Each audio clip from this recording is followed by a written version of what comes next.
JBN, we keep you informed. I am Michelle Jones, and in the news, Old Arbor woman shot while in her bed by a prowler.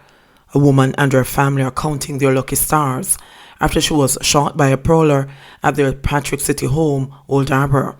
The incident occurred on Friday morning about 2:15 when the family reacted to strange noises coming from outside. Information ascertained by the police is that as members of the family were about to go outside to investigate, they were shot at by a man seen in the yard. This caused them to run back inside the house. However, it was later discovered that a 44-year-old female occupant who was in her bed at the time had a gunshot wound on her right hand. The woman was rushed to the hospital where she was being treated. Her condition is not considered serious. It is believed that the prowler was attempting to steal goats from the yard. The police are investigating. PM visits Kenneth Jackson's family.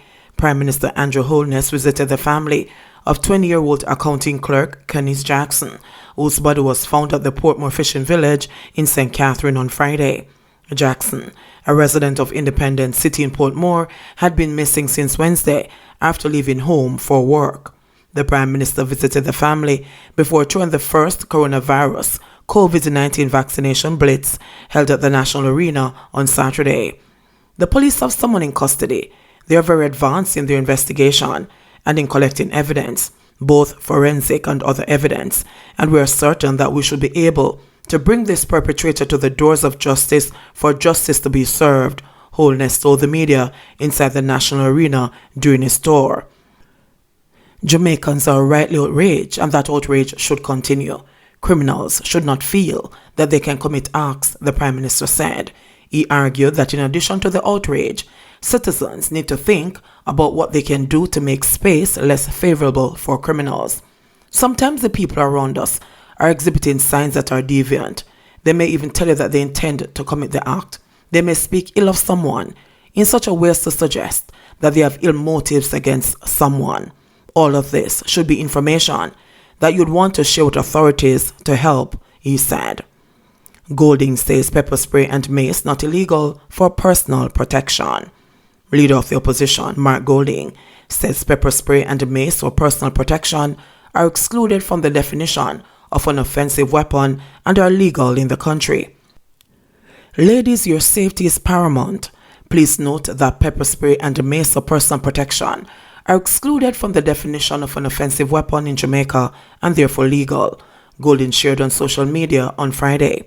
Pointing to Section 2.2 of Offensive Weapons Prohibition Act 2001, he added, "You can legally carry either on you for personal protection. What remains unclear is tasers.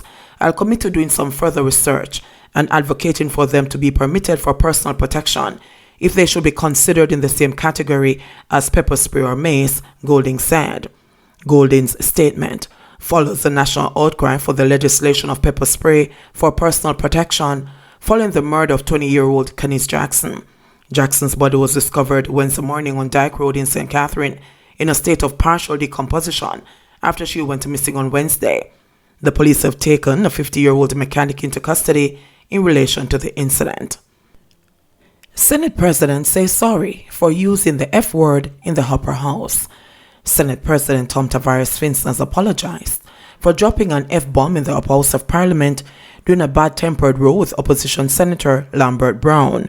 Brown, who was debating a bill to amend the Disaster Risk Management Act, DRMA, on Friday, sought to establish his independence as a lawmaker, indicating that he was not obliged to follow a position taken by the opposition leader. "It is well known, Mr. President, that we in the Senate on this side have independence.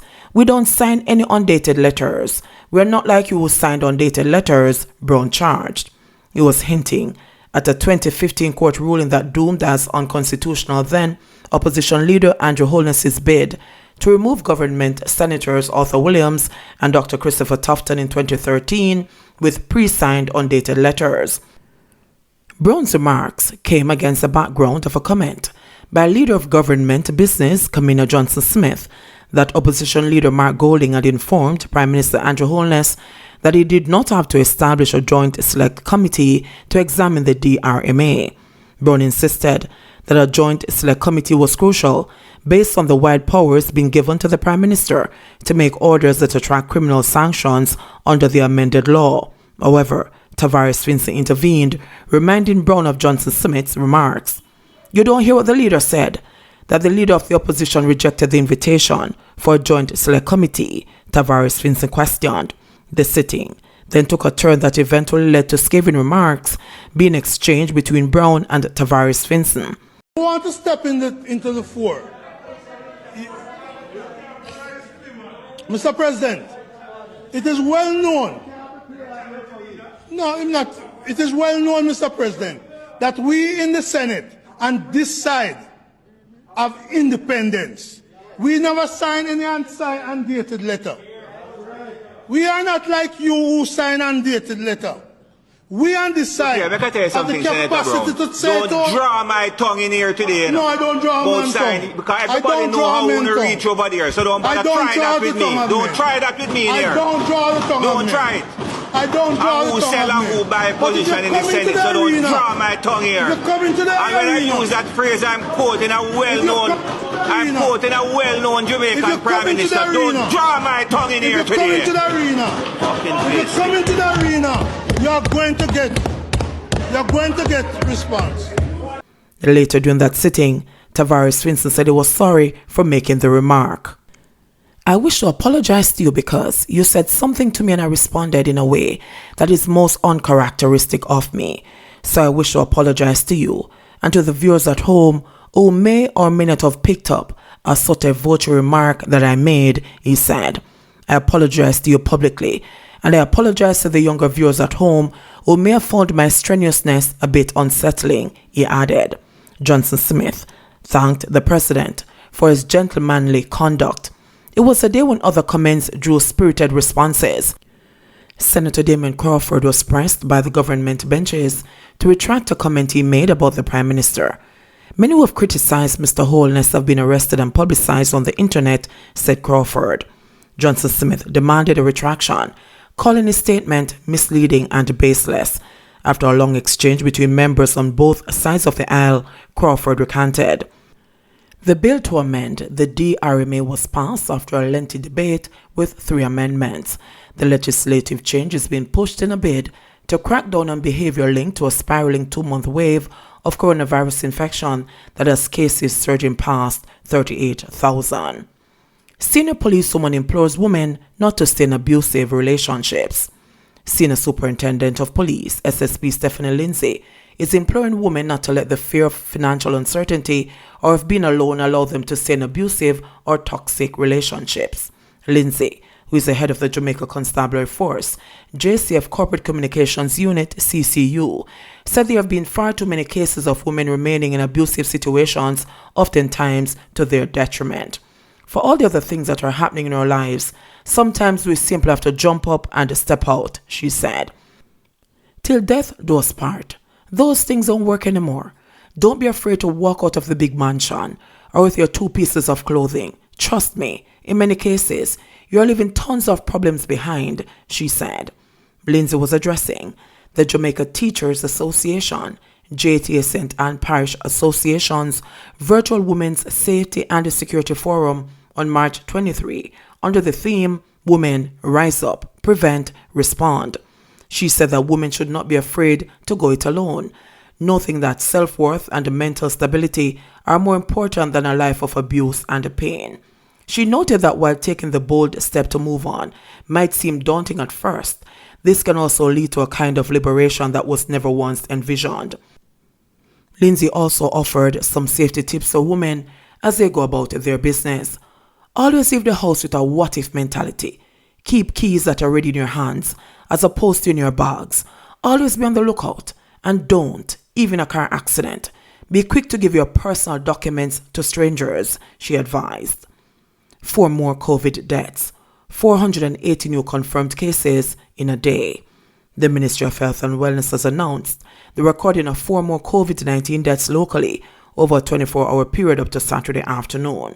The deceased are a 79-year-old female from Kingston and St. Andrew, a 53-year-old male from St. Catherine, a 73-year-old male from Portland, and a 78-year-old female from Westmoreland. The latest recorded COVID-19 deaths bring the overall number of fatalities from the virus locally to 570. The ministry, also advising of 480 new cases of the virus over the same 24-hour period, said the batch brought the total number of confirmed positive cases nationally to 38,227.